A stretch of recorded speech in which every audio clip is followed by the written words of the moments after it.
Психосоматика дает возможность найти первопричину психоэмоциональную, когда человек ее долго испытывает, какой-то конфликт внутри. Ребенок еще в внутриутробном периоде считывает эту информацию. Вывод какой девочка сделает? Бананы — это плохо.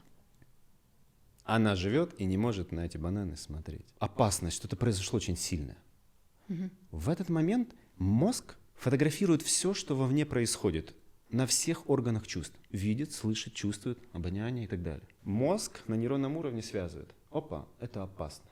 Все, что ярко проявлено в момент сильнейшего стресса или опасности, это опасно. И решение какое? Всегда нужно найти ту точку, где поняли мы, что опасно. Завари самый вкусный чай.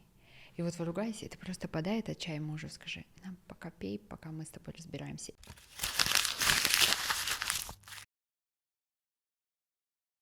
Роман, я вас вижу через 5 лет после нашей первой встречи. Так. Мы на Чембулаке прорабатывали. Может, вы меня не помните? Я Романа помню. Нет, я помню. Мы встретились на разборах Романа. Я очень советую попасть живьем туда, живым. И 5 лет назад на Чембулаке Роман просто подошел ко мне и сказал: это твой папа? И я вот его приближаю к тебе. Что ты чувствуешь? И он достаточно близко приближал меня. Это была ложка, и я почувствовала и начала плакать. И вот с этого началось мое знакомство с вами. И вы круто тогда прорабатывали всех в поле, все прорабатывались. Так работает коллективное поле. И сегодня прошло 5 лет, и уникальная возможность. Я все это время следила за вашей деятельностью. Вы так много делаете, вы так часто проводили эфиры, которые действительно помогают людям. И сегодня у нас уникальная возможность зайти в вопросы, которые у нас сейчас есть в голове, с очень крутым специалистом по психосоматике. Роман Сухинин, один из таких штучный товар, как говорят же, штучный специалист, который работает именно с психосоматикой, сам магистр психологии, у него своя школа психосоматологов, где они выдают лицензии, дают доступ к телу. Так что welcome, приветствуем вас здесь. Да, Василь, приветствую. Спасибо большое, что согласились сделать с нами подкаст. Да, благодарю за приглашение, очень приятно. Психосоматика находилась долгое время в такой, знаете, серой зоне. Это вроде и не психологи, и вроде не физиологи. А в итоге с чем работает психосоматика? Психосоматика дает возможность найти первопричину психоэмоциональную, когда человек ее долго испытывает, какой-то конфликт внутри, не выводит, допустим, не высказывает, не умеет говорить «нет», или хочет кому-то что-то произнести, хочет что-то сделать. Он этого не делает. Это все сохраняется в теле. И когда оно сохраняется в теле, тело через какое-то время выводит, но через проблему, заболевания и так далее, и так далее, и так далее. И психосоматика — это связь как раз-таки души с телом, когда человек подавляет чувства и эмоции, а они выходят через тело. Вот и все. То есть по большому счету, когда у человека что-то болит, есть причина психосоматическая. Просто он где-то подавил какие-то чувства, эмоции и не умеет или не может, или не хочет их выражать. Они находятся внутри, и, как я всегда показываю, всегда себе мну все рубашки, все футболки. Вот если человек в течение дня испытывает стресс, он закручивает эти эмоции, а эмоции отображаются в теле. Значит, что? Тело спазмируется, допустим, желудочно-кишечный тракт. И если человек вечером, до заката солнца не решил свой вопрос, микромышцы не расслабляются, тело напряжено. И вот здесь получается, что в теле сохраняется негатив, который обязательно рано или поздно выйдет через заболевание, через проблему, кисты, миомы, если это мы касаемся женских заболеваний и так далее. И если человек спит со своим стрессом, ложится спать со стрессом, неминуемо эти все установки, эти убеждения, это все обиды, они уходят на подсознательный уровень.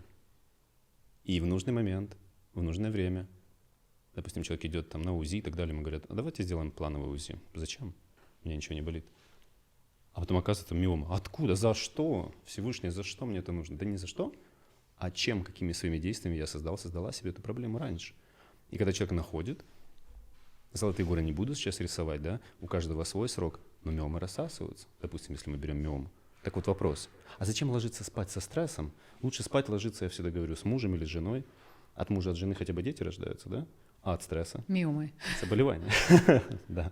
Поэтому человек сразу с такого лайфхака должен прорабатывать все свои вопросы, печали, какие-то обиды, недоговоренности до того, как он ложится спать. До заката. До заката солнца. Мне многие потом спрашивают, ну а когда ночью поссорились, что делать?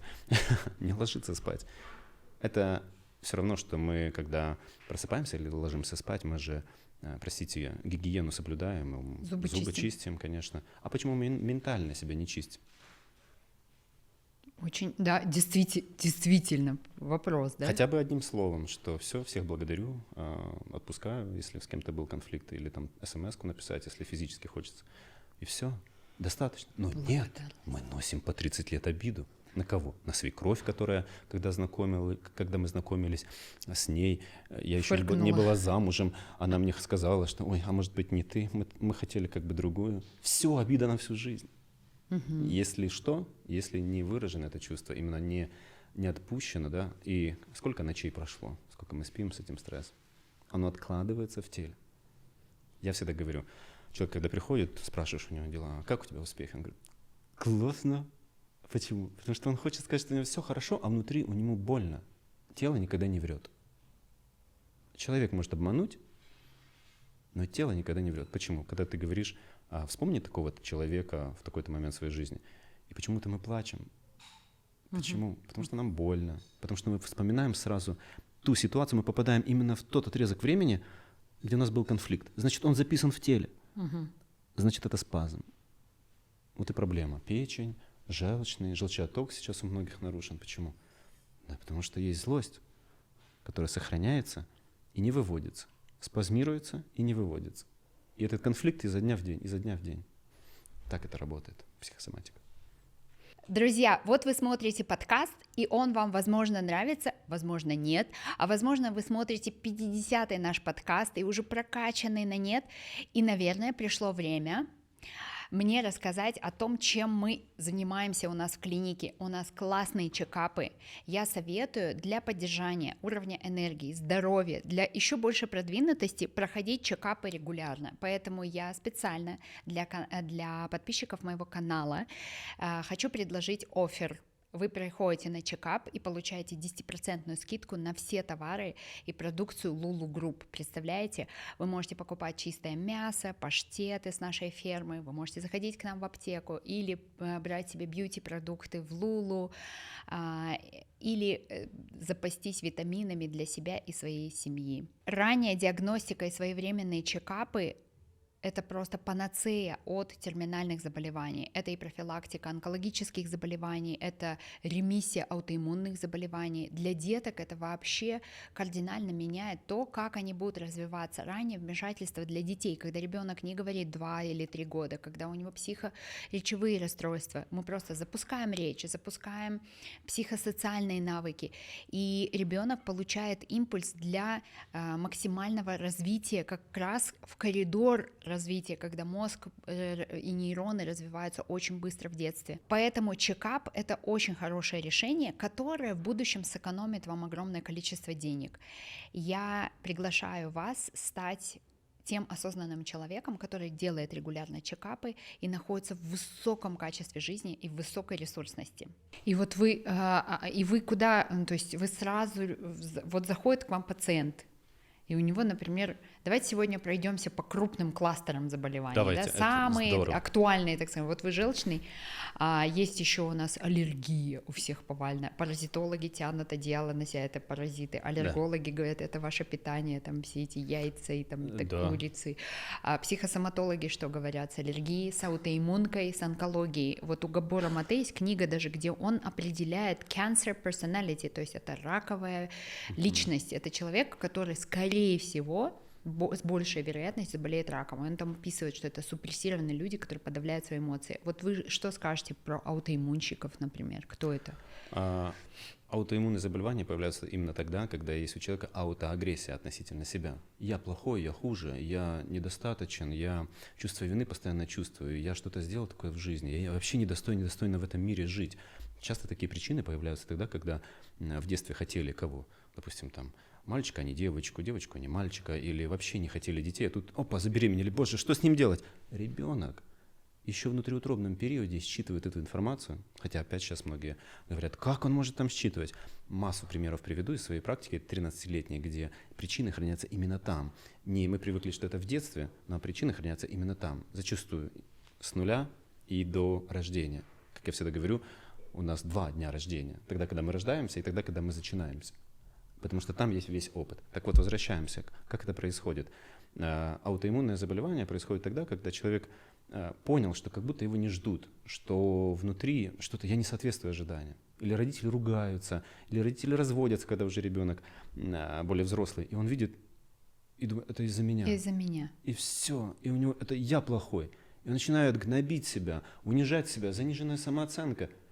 Аутоиммунное заболевание тут как тут. Почему? Потому что разрушается внутренняя составляющая, иммунитет. Сразу ментальный, а потом физиологический. И все. И есть вот эти аутоиммунные заболевания. Но если мы вернемся к аллергии, как она создается? Интересно? Очень, очень.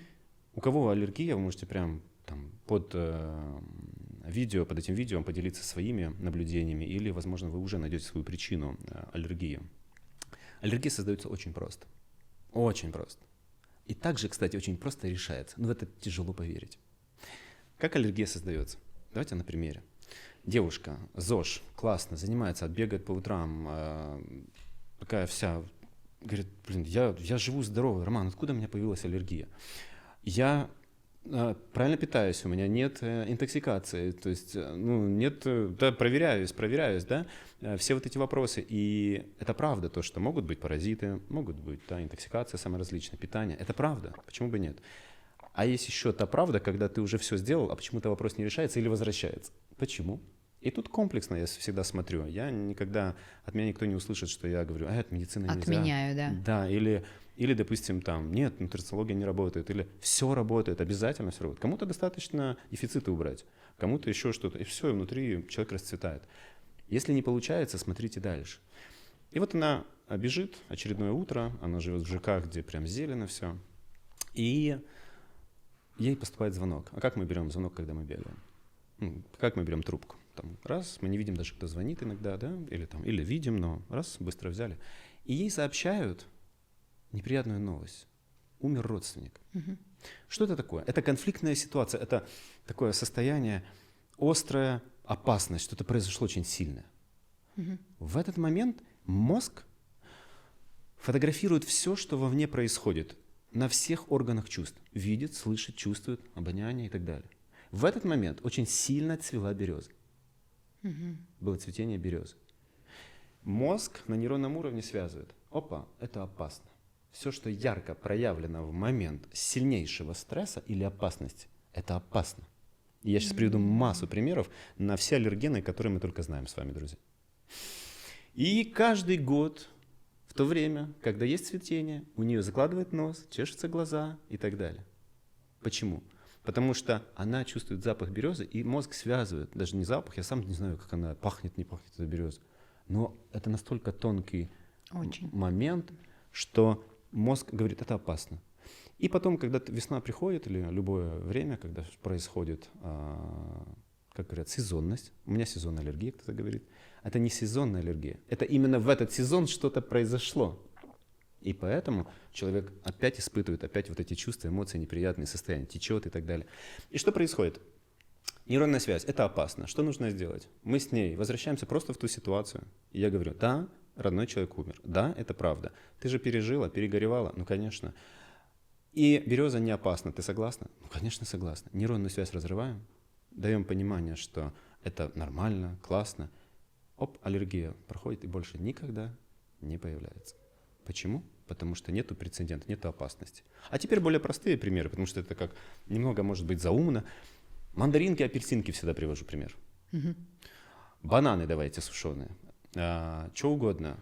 Девушка пришла, говорит, у меня и живот болит, и аллергия на сушеные бананы. Очень интересно, говорю, такого у меня еще не было, очень интересно. А вот эти все цитрусовые, кошки, собаки. Оказалось, что причиной является то, что в детстве, когда был дефицит на вот эти всякие там вкусности, родители ездили за границу и привозили какие-то вкусности. И привезли ей и брату сушеный банан. Такого еще как бы не было, да? У них дома, и тут впервые они начали, попробовали. Папа приехал, это такое событие, все. И дали брату и ей пачку этих сушеных бананов. И он ест за 2 щеки, да, и она ест, счастье, классно. И она смотрит на брата, он постарше, он быстрее ест эти, значит, сушеные бананы. И она думает, вывод, какой ребенок сделал. Надо есть быстрее, потому что сейчас он съест свои и съест мои. Конфликт, опасность, что сейчас произойдет. Она начинает чуть ли не давиться этими сушеными бананами. И он не доел, и она не доела. Но у нее так разболелся живот, и внутри ее начало тошнить. Все вот эта реакция обратная началась. Вывод какой девочка сделает? Бананы — это плохо. Она живет и не может на эти бананы смотреть. Когда мы проработали, присылают мне где-то там, у меня в аккаунте есть ее фотография такая, говорит, Роман, я купила, но еще не решаюсь съесть. Я говорю, хорошо, возьмите разных таблеток, если хотите, тех, которые вы и так пьете, когда где-то банан вам попадет, чтобы у вас там не было реакции. И протестируйте спокойно. Она говорит, как, я переживаю. Я говорю, протестировать-то нужно, мы же проработали. Я всегда всем рекомендую, иди погладь кошку, иди еще что-то сделай, чуть-чуть. Пусть тебя просопливит там или еще что-то. Она ест, говорит, вау, все, живот не болит. Как так можно? И никто не верит, что так можно. Все хотят доказательств, докажи мне, что так. Так вот, апельсинки те же самые, мандаринки.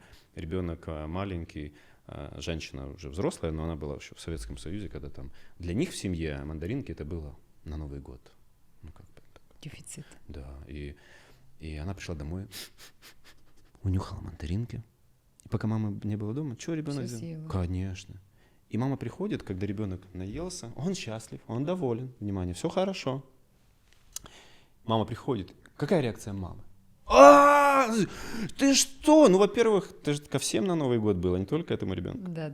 А второе, что? У тебя живот будет болеть, ты что? Мозг какой вывод делает ребенка? Это опасно.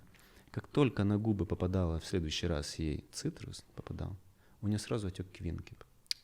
Почему? Надо не пустить эту опасность. И потом такой стыд, потому что там же еще связан, там прям коктейль эмоций, чувство стыда. Конечно. А потом эта аллергия распространяется на что угодно. И пыль, и пошло-поехало. На чешую енота, я всегда говорю. Есть чешуя у енота? Нет. Но уже идет опасность. Опасно. Вот так работает аллергия. То есть как она создается? Есть момент, холодовая аллергия, это вообще космос, да? Градус какой-то опускается до определенного, знаю человека, который сразу в Египет улетает. Почему? Потому что все, у него начинает все чесаться. Аллергия на солнце. Откуда она могла произойти? Как? А просто разобрали ситуацию с ученицей. Это ученица, которая обучалась на психосоматолога практика. Она говорит, Роман, я хочу купаться, как все нормальные люди, я хочу загорать, я хочу выйти в купальнике на пляж, а я выхожу неизвестно в чем. Я говорю, давайте, очень интересно, сделаем так, чтобы вы в купальнике купались. Находим ситуацию, что на пляже просто скандал произошел, просто когда она который раз отдыхала в какой-то стране. Она испугалась реально, там что-то было страшное. Страх. И в этот момент что происходит? Помните, я говорил, мозг все фотографирует. Очень хорошо печет солнце. Мозг делает вывод, это опасно.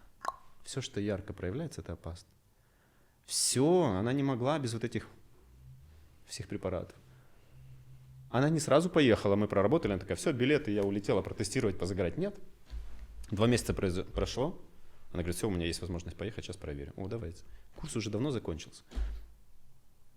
Я, знаете, аж у меня мурашки берут, и аж у самого глаза как-то увлажняется, когда пишет такое, говорит, я могу купаться, или еще что-то. Сколько лет человек мог не чувствовать это ощущение свободы, да? Потому что его ограничила эта аллергия. Все. Вот так работает создание аллергии и решение какое? Всегда нужно найти ту точку, где поняли мы, что опасно. И вот эта задача психосоматолога — попасть всегда в эту точку, потому что не всегда попадают, да? Да, можно же думать, что гадать, а нужно найти именно первую причину, корневую, ядро. Когда это произошло? Когда вот этот конфликт яркий произошел? Все. Если человек его находит, это уже 50% решения вопроса. Очень интересно. А мы ходим и живем вот этими триггерами, вот этими ситуациями, фильтрами, что это опасно, туда не лезь, там не делай. И так в каждой сфере жизни. Деньги, не деньги, отношения, не отношения. Все. А здоровье оно сразу показывает. Поясницы болят у многих. Почему? Многие говорят, переживаешь за деньги. Да нет. у него все хорошо. А поясница с почками связана, кстати, там и радиация такая идет, да? Да, Почки — это тоже да. страх Да, денег. почки это страх. И не только денег. Ну, если мы этого коснулись, Да. человек говорит, у меня все хорошо, у меня с деньгами все хорошо, не знаю, куда девать, вам дать, или еще что-то. Ну, то есть у него нет проблем, у него дети обеспечены на много поколений вперед. Но поясница болит. Ну, а почему? Потому что у поясницы есть два момента. Все говорят о деньгах, а на самом деле не так. Когда поясница болит, это, да, переживание, да, о материальном и духовном. А что это значит? Материальное — это движимое и недвижимое имущество, туда же и деньги входят, да? А нематериальное — это когда тебе должность дали, проект тебе какой-то дали, и ты такой, боже мой, я сейчас с таким человеком буду работать, фух, на утро не можешь встать. Не вывез. Я не могу, да, я не могу ощутить, что я могу, что я достоин, что я могу впустить это вообще в свою жизнь. Как это мне... Это ошибка какая-то. Я не верю своим глазам. А откуда эта ошибка идет? То есть когда ему так сказали, что ты не вывезешь? Он мог сам поверить когда-то. Это вот эти вот все неадаптивные решения, которые мы принимаем в детстве, но там же тоже, Каждый знаете, день. вот я ничего не могу сделать, чтобы мои, ну, то есть я делаю обычные вещи, а мой ребенок ловит травму. Вот как я могу его... Вот сейчас у нас у всех мам есть такой бзык, травма, free life. То есть мы хотим не создавать детям травмы. Но я заметила, что это никак не влияет. То есть травмы все равно создаются, неадаптивные решения все равно принимаются, да? То есть ты как родитель же не можешь оградить ребенка от того, чтобы он вдруг не Конечно, застыдился нет. бананов. Да, потому что вот сейчас мы с вами здесь находимся, мы контролируем с вами каждый своих детей. Нет, они у нас где-то дома, да. где-то в учебном заведении или еще что. Я своих не контролирую сейчас, я нахожусь здесь, вы тоже. И поэтому они как под покровом Всевышнего, да, вот, под куполом. Но они чувствуют состояние и настроение родителей, они чувствуют поле родителей, считывают и выводят, в том числе через травмы. У меня работала однажды сотрудница, которая, я ей пишу, говорю, а ты где, там нужно задачу сделать? Она говорит, ну мы в травмпункте же. Ну мы же в травмпункте. И я уже привык, что они очень часто в травмпункте. 2 сына, и постоянно то палец, то порезы, то ушиб, то перелом, еще раз перелом, еще раз перелом. Я говорю, подожди. Я говорю, что такое? Да нет, они, наверное, просто у меня активные. Я говорю, давай так, у тебя есть чувство вины? Откуда вы знаете, Роман? Чувство вины создает У меня сын не травмы. ногу сломал. Ага. Но это не значит, у него же тоже есть какие-то моменты. Вот. Это не значит, что вы там в чувство вины впали, и он сразу ногу сломал. Это накопительный и такой эффект, да, состояния. И вот дети считывали у нее сразу. И где-то порезы, ушибы у себя у человека могут быть, у детей и так далее. Если есть чувство вины, что-то со мной не так, я какая-то не такая. Это чаще всего встречается. Но у каждого же есть своя причина. Наматывать не нужно и накручивать себя. Эту ногу сломал, значит, я там что-то... И я виновата. Никто не виноват из родителей. Мы ответственны.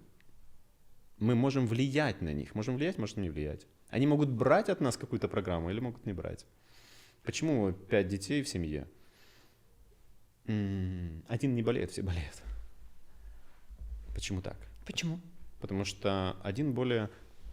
Адаптивен? Да, он такой, ну вы там что-то разводитесь, ну ладно, что.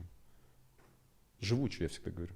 То есть кто больше восприимчив, тот берет на себя. Я всегда привожу примеры, когда там, у деток косоглазие или еще что-то, или очень сильные там, атопические дерматиты появляются и так далее. О чем это? Это всегда что-то у родителей. Что-то внутри у родителей. Потому что дети до 14-16 лет находятся в поле родителей. Да, у них есть своя ответственность обязательно, карма есть своя обязательно. То есть это, Но обратилась женщина и говорит, Роман, все классно, но у ребенка 8 лет, у девочки во внутренней части ног атопический дерматит. Говорит, устали уже. И девочка 8 лет, и уже как бы, да, ей некомфортно. А что делать? Сделайте что-то с ней. Я говорю, да? А вы же уже с ней все что угодно сделали. Она говорит, да. Я говорю, что-то помогло? Потому что помогает же, это не значит, что не нужно обращаться к специалистам. Нужно и там, в больницу обратиться. Но лучше, я всегда считаю, превентивно как-то, да, до этого позаботиться.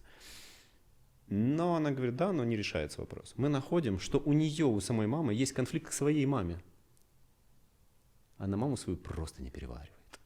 Они когда видятся, они ругаются. Когда созваниваются, эта женщина, с которой мы работали, у которой у ребенка, да, атопический дерматит, она постоянно в таком напряге ходит. Ребенок это все считывает и выводит. Кожа — это границы. Когда кто-то переходит наши границы, все вылазит через кожу. В том числе акне? Конечно. Это все псориаз, акне и атопический все туда же? Ну, 2 причины по коже.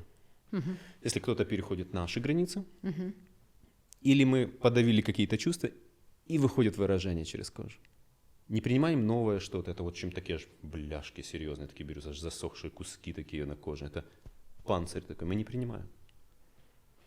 Очень сильно, очень рьяно. И происходит что с кожей, в данном случае в их вопросе? Пока мы работали, весь час, пока мы работали, она весь час плакала, эта женщина. Почему? Мы прощали маму. Ну, пресловуто, как вот сейчас тема эта, да, везде. Простите маму. Да, простите маму. Да, ну, это сколько раз можно ее прощать и так далее, да. Простите папу, и будет у вас все хорошо. А в данном случае у нее была агрессия как раз-таки к маме. Но это не значит, что в маме весь вопрос и в родителях. Это значит, в моем отношении или, внимание, почему болеют дети? В моем отношении к мужу, к жене, если есть напряжение, ребенок выводит. Мое отношение к родителям своим, если есть не очень, выводят дети. Мое отношение к родителям кого? Мужа или жены. Потому что это родители номер 2. Если у тебя есть их непринятие, ты ходишь в злости, дети это считывают. Следующее. Непринятие самого ребенка. Да, и такое бывает.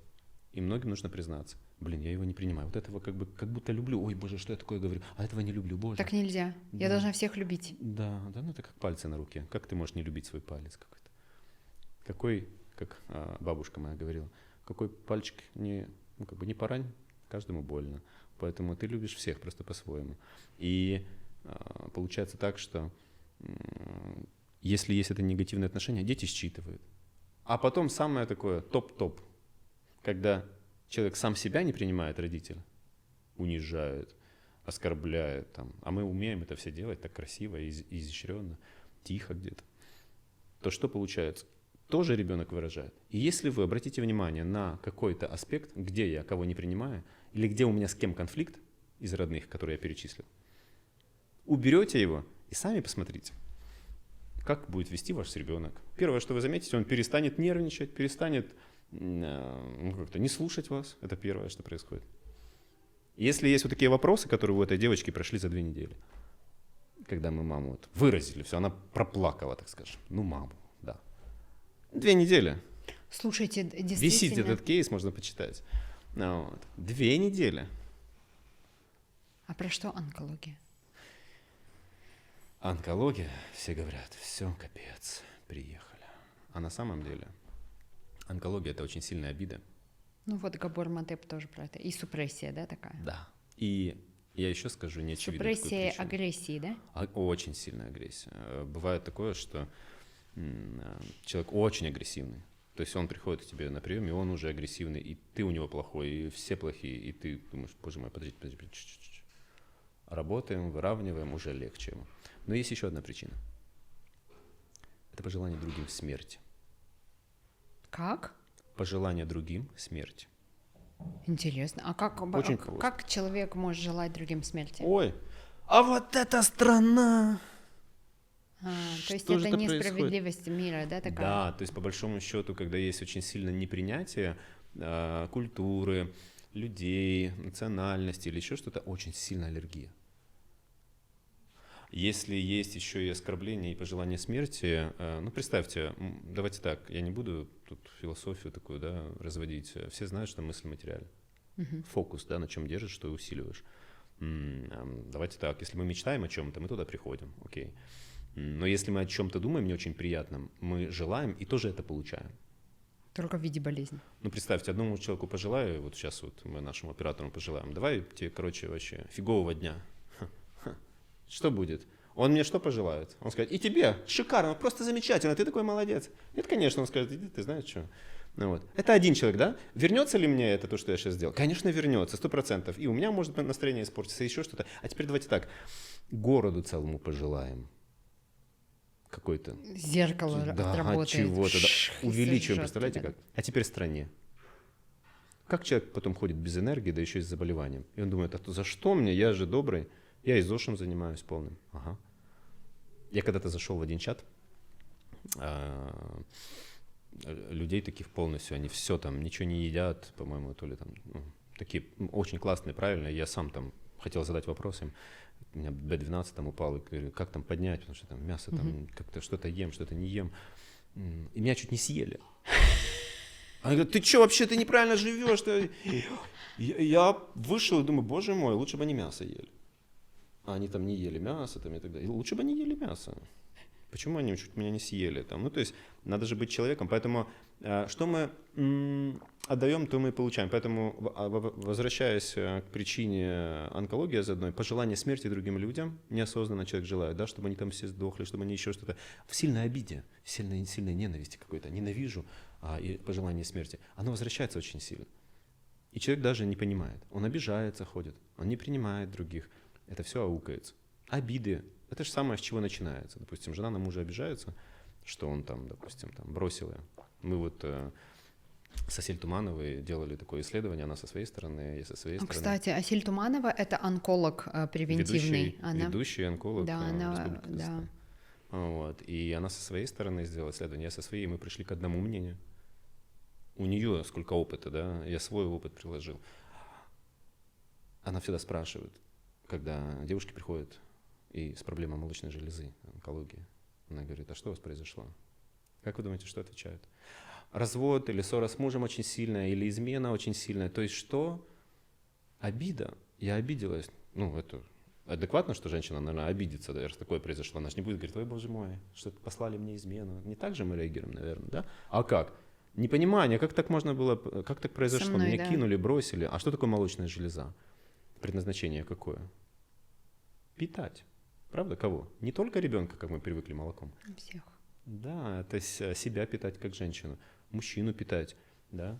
Это не значит, что там зарабатывать и так далее. Нет, мы сейчас не об этом. А вот, ну, как бы, да, давать вот это вот все женское и так далее, и так далее. Мы же знаем, что есть те случаи, когда у женщины уже дети взрослые, а ты переживаешь за него где-то раз и чувствуешь, как будто молоко там раз, многие женщины. Есть, у кого-то нет. Почему? Да потому что питаю, это предназначение. И вот я питаю, я вся в семье, я мужу доверяю, а тут вот раз и изменил, да еще и оказалось, что у него там ребенку уже там 7 лет. Была такая ситуация, да. И все, раз, и 2 молочные железы, только пах, и все. Обида очень сильная. И тут онкология. Поэтому вот причины. Самые такие главные, самые распространенные онкологии. Вот. Есть и другие причины, конечно же, да. Друзья, миссия нашего подкаста заключается в том, что мы даем информацию, которую люди продают по нулевой стоимости, zero cost.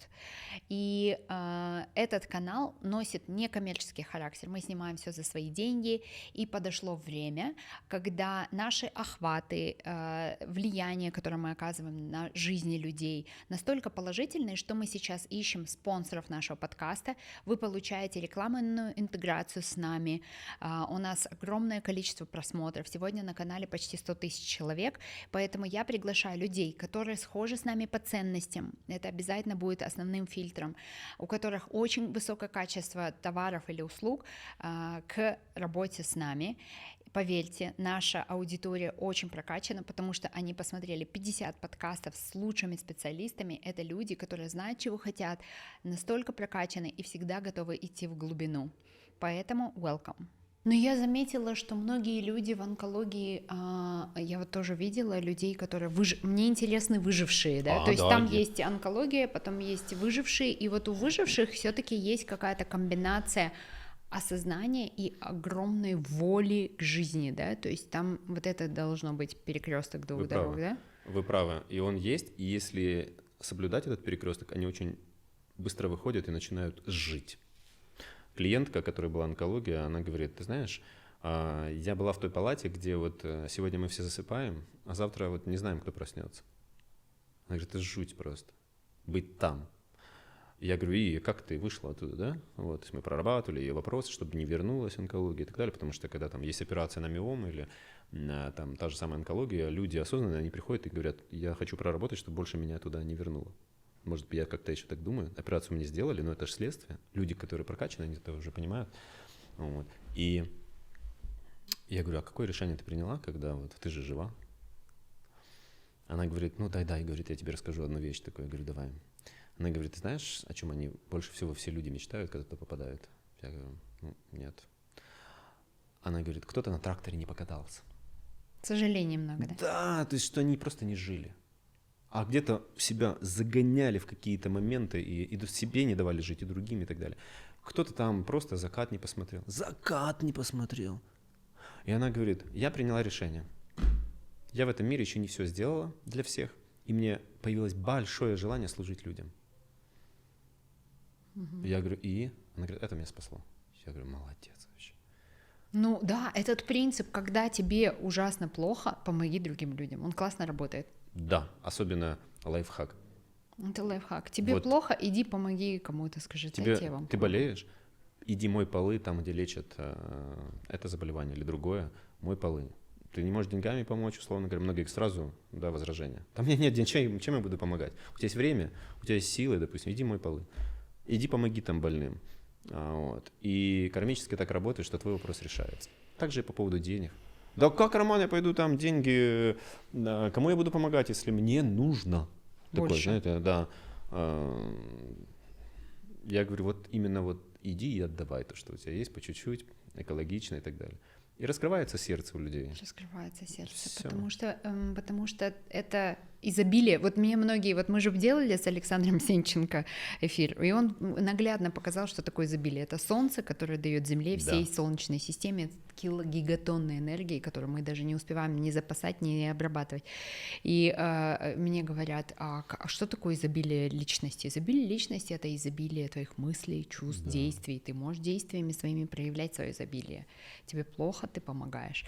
Ты сам в дауне. Вот сейчас я слушала до этого подкаст Эстер Перель, это номер один величина в мире отношений. Ну вот есть же у нас специалисты, Габор Мате, специалист по травме, да?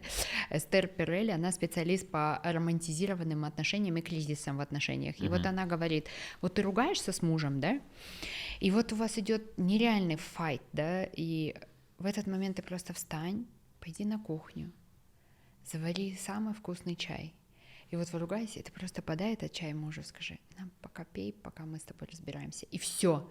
Тебя отпускает, его отпускает, он чувствует безопасность, он знает, что это конфликт, но это не ненависть, это конфликт. Человек здесь заботится, даже находясь сейчас в явной агрессии, я могу позаботиться о тебе и налить тебе чай. Да. Такой простой лайфхак. Да, потому что мы привыкли в течение жизни смотреть и агрессировать на вот эти уши, вот этот нос, который нам может не нравиться в ком-то, да, вот эти щеки, допустим, мои могут щеки кому-то не нравятся, моя рубашка, футболка, то есть могут не нравиться кому-то, и мы цепляемся за вот это.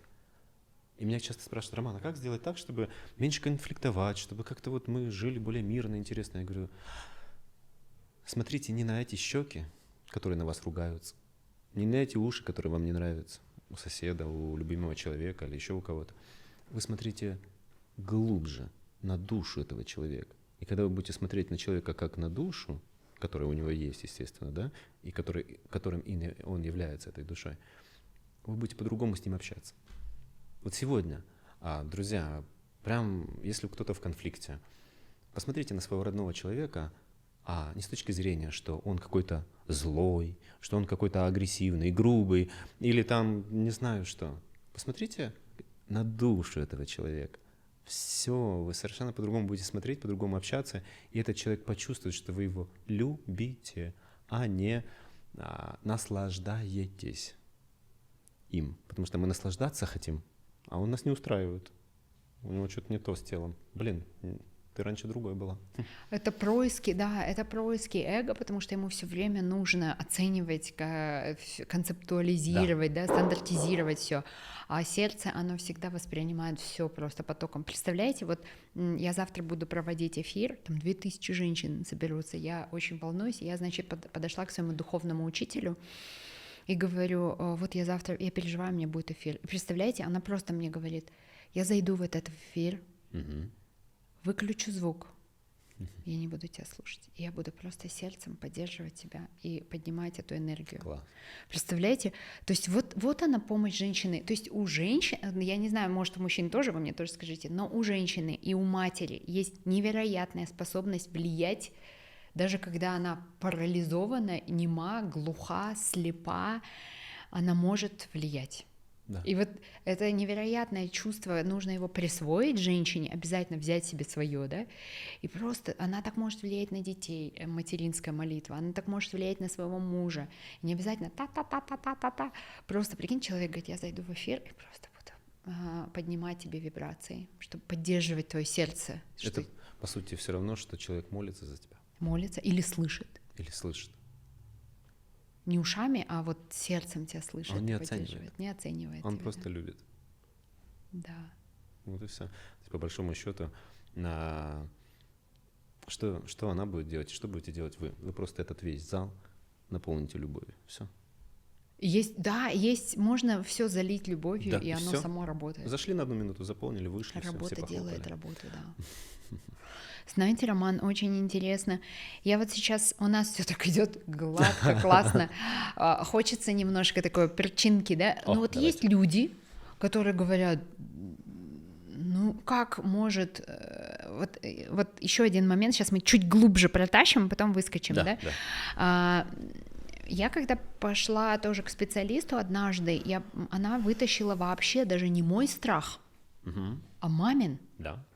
Вот как там еще есть наслоение, помимо того, что мы носим свой страх, дети тоже его забирают, да, получается, вот как вы говорили, у дочери болезни, потому что она ловит мамины, но и во взрослой жизни, оказывается, тоже это продолжается, да, то есть... Конечно, вот, допустим, на той же примере аллергии женщина пришла и говорит, ничего не пойму, у меня ребенок как только родился, как только можно было ему дать продукты пчеловодства, у него пошло отторжение. Очень сильное, и он вообще говорит, плюется, вообще не воспринимает. Ну это же классно. Я говорю, хорошо.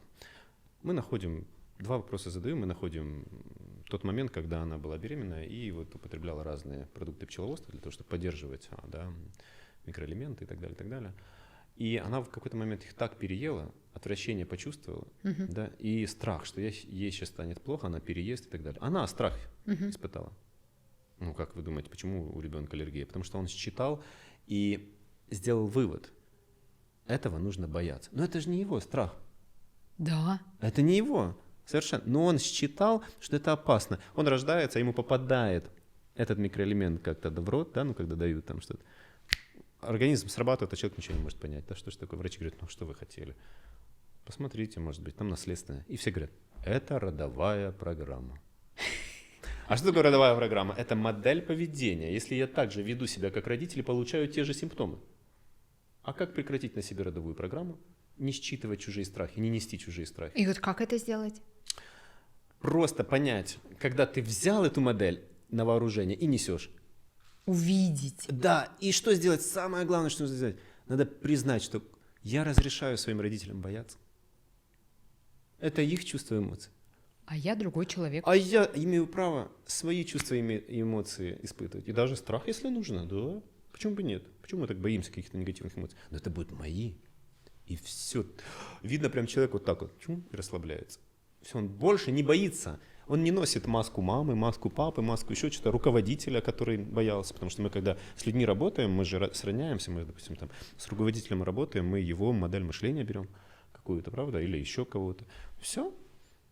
Это как, знаете, Роман, у меня вот есть моя любимая Светлана Овсянникова, она так смешно рассказала мне про проклятие. Знаете, вот некоторые девушки приходят и говорят, оказывается, знаете, у меня венец безбрачия, наш род по женской линии проклят. И она очень интересно разложила и говорит, что такое проклятие. Проклятие — это вот это решение, принятое в страхе, с которым ты солидарна. Соглашаешься. Например, да, соглашаешься. Это соглашение души.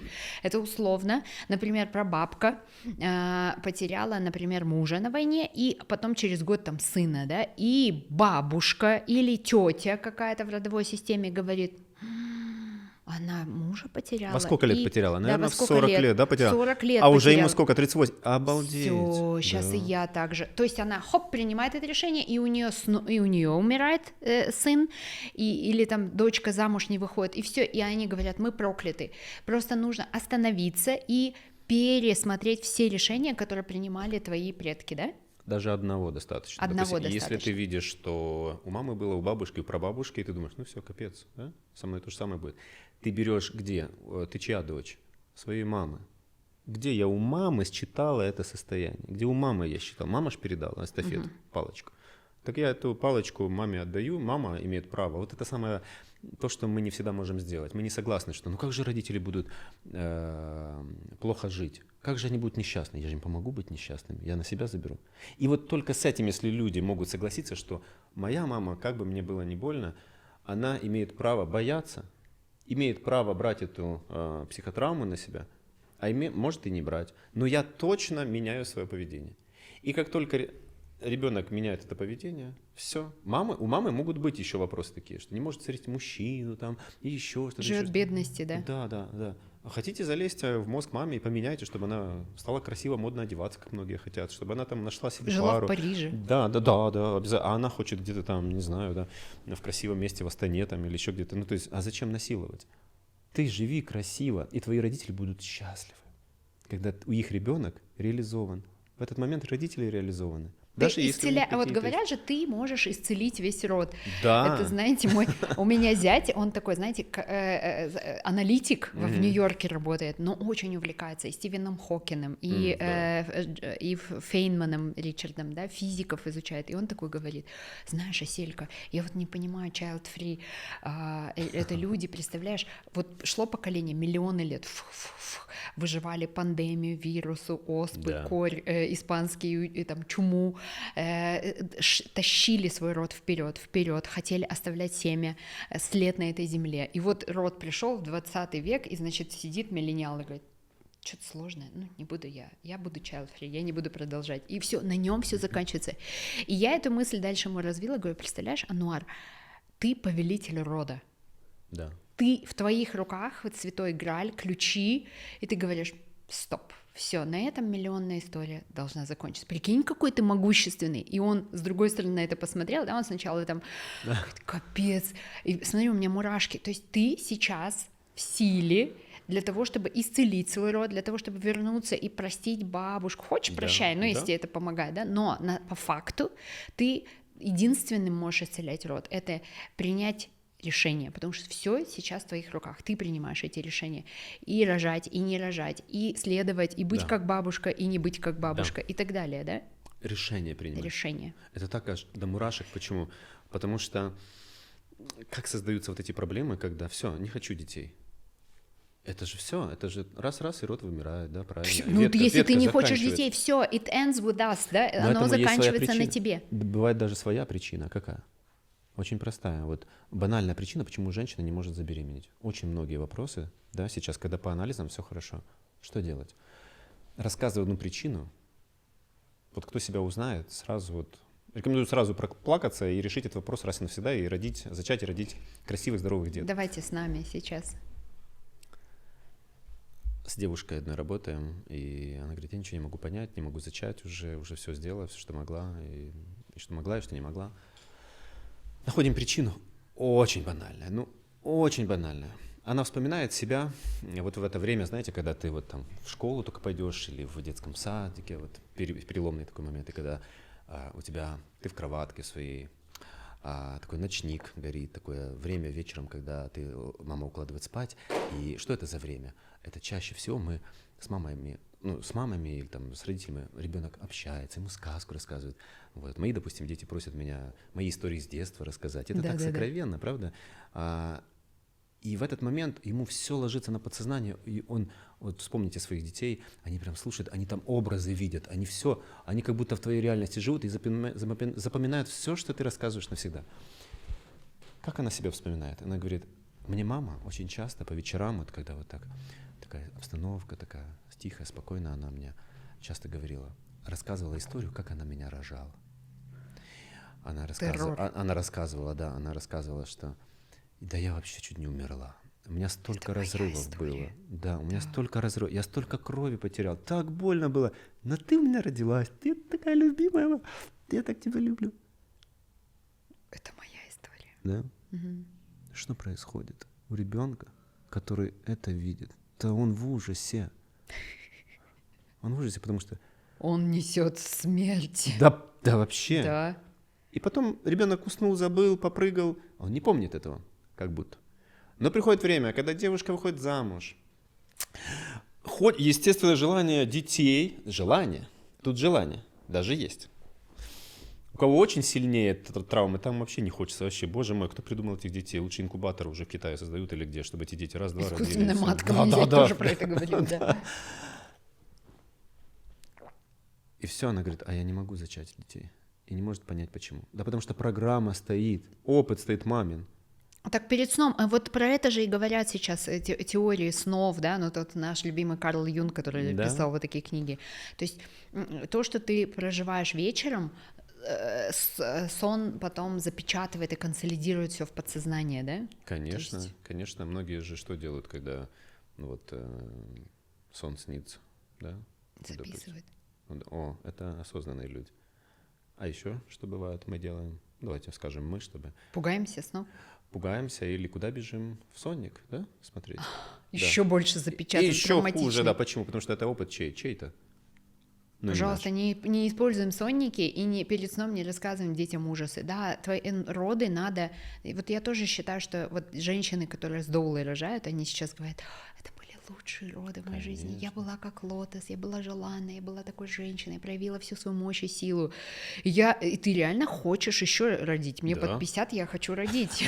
Класс, класс. Потому что я переписала этот опыт. Моя мама говорила, я чуть не умерла с тобой. Да? Ой, доченька, сколько я страдала. То есть она страдала, и на мне эта тяжесть всегда висела. Я в 36 еле-еле родила ребенка. Но вы же сделали это. Я сделала Вы это, потому что перепечатали мы работали. Мы Ну. работали РПТ-терапией, мы делали регресс, я Супер. делала, приезжала. Ну, то есть в это надо Супер. быстрее зайти. Да? Регресс сделайте, пойдите к психосоматологу, вам вытащат. Там у них миллионы инструментов есть. Как они это делают, это уже закулисье. И все. И тогда, я имею право жить своей жизнью. Все, красота. Тогда есть возможность и забеременеть и так далее. Я помню, в позапрошлом году Алматы тренинг был большой, и девушка вышла и говорит, у меня все хорошо, у меня есть ребенок, но я второго не могу зачать. Это прям реальная ситуация была вот-вот. И мы с ней прямо на сцене прорабатывали ее вопрос, и вы удивитесь, какая была причина. Я думаю, для многих это будет актуально, потому что она говорит, я же не знаю, кто у меня родится, если я забеременею в следующий раз. Но у меня есть очень большой страх, что свекровь меня не примет. Если я рожу девочку, да? Пах, и все.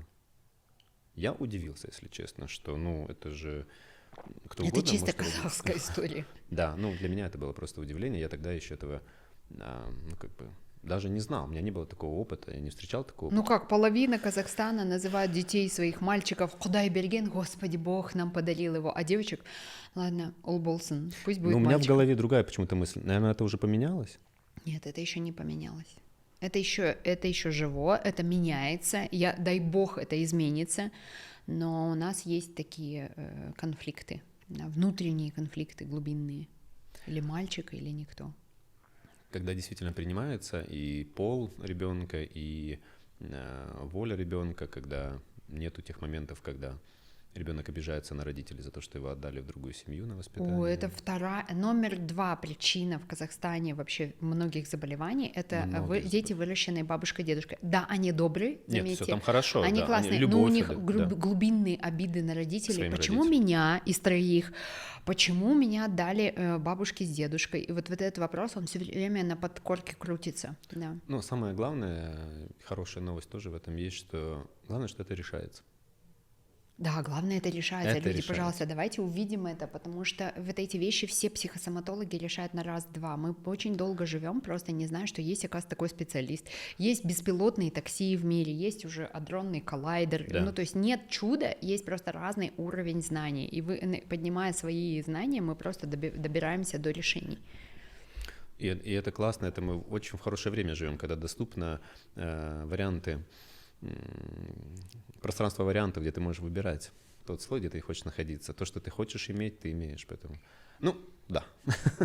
Да, Роман, так интересно, что предстоящие, вот мы вангуем, да, с вами, в предстоящие 3-4 года мы будем видеть еще больше спускаемой информации. Мы же ее, как мне один физик сказал, а вы знаете, что мы математику не создали, мы ее открыли, и физику мы открыли.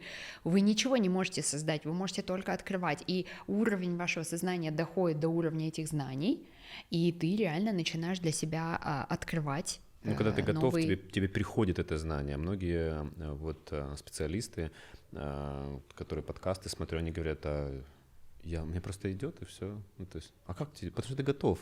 Ты готов. Ты готов, тебе приходит. Если ты не готов, то, допустим, представим, что мы спазмированы. Что туда можно засунуть? Какие витамины можно засунуть? Какую полезную пищу? Когда ты расслаблен в этом плане, ты готов, то тогда ты спокойно наблюдаешь и спокойным решением своим быстро все делаешь. Это удел, так что захотелось сказать, состоятельных. Что это значит, состоятельный? Не в деньгах только. Состоятельного человека, когда он состоялся, и он никуда не бежит, он никуда не спешит. Он одним решением решает все задачи. А кто-то же суетится. Это быть в изобилии, не конкурируя. Это вообще огромная благость, которая нам дана. Вы можете быть успешными, не конкурируя. У нас же есть связка тоже, надо конкурировать, выживать врагов, быть первым, опередить, взять больше. И вот эта вот система гоночная, она простроена хорошо, но можно, не конкурируя, успевать. Это вообще классная концепция. Да, и многие завидуют потом таким людям. Ты ничего не делаешь, у тебя все есть. Где ты все взял? Он говорит, из пустоты. Говорит, я понял, все, пошел работать.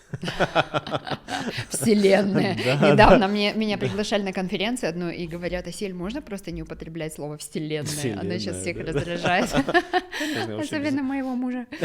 Да, он говорит, пожалуйста. Но, опять-таки, в предстоящие 3-4 года еще больше такой информации будет спускаться. Нам открываются знания. Например, профессор Стэнфорда и Гарварда сидят, делают подкаст, и доктор Хьюберман, нейробиолог стэнфордский, говорит, представляете, 10 лет назад за то, что я сейчас говорю, меня бы уволили из Стэнфорда.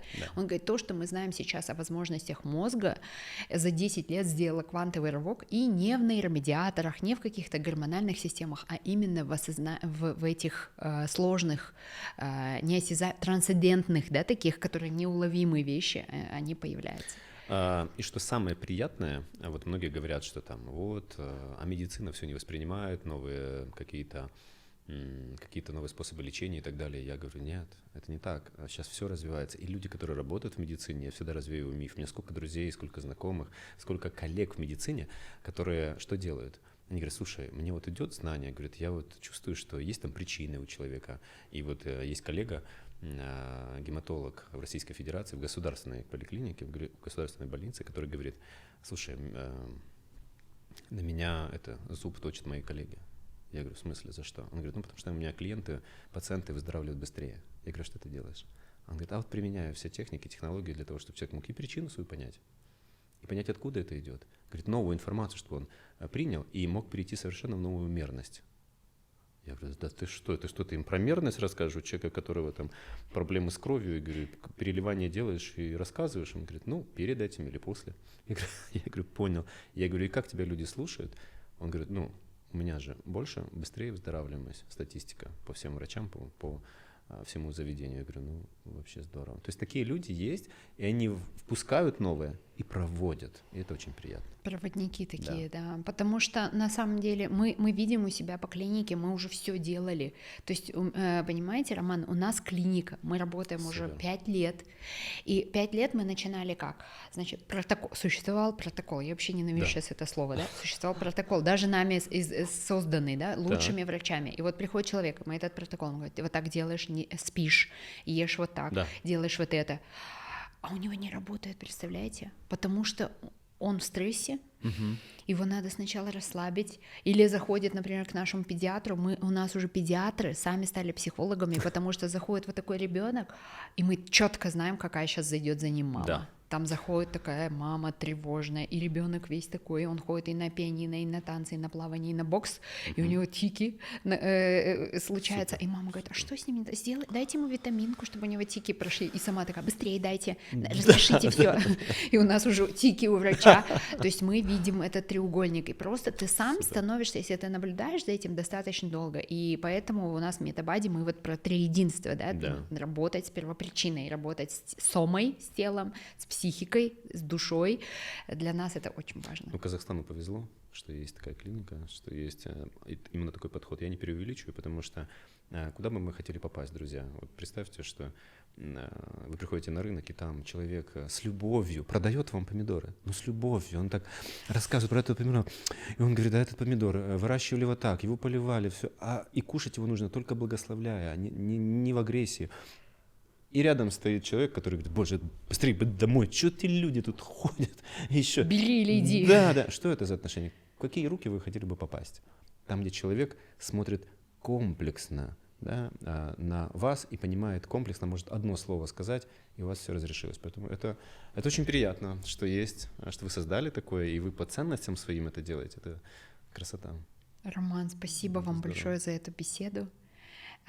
Подпишитесь, пожалуйста, на Романа.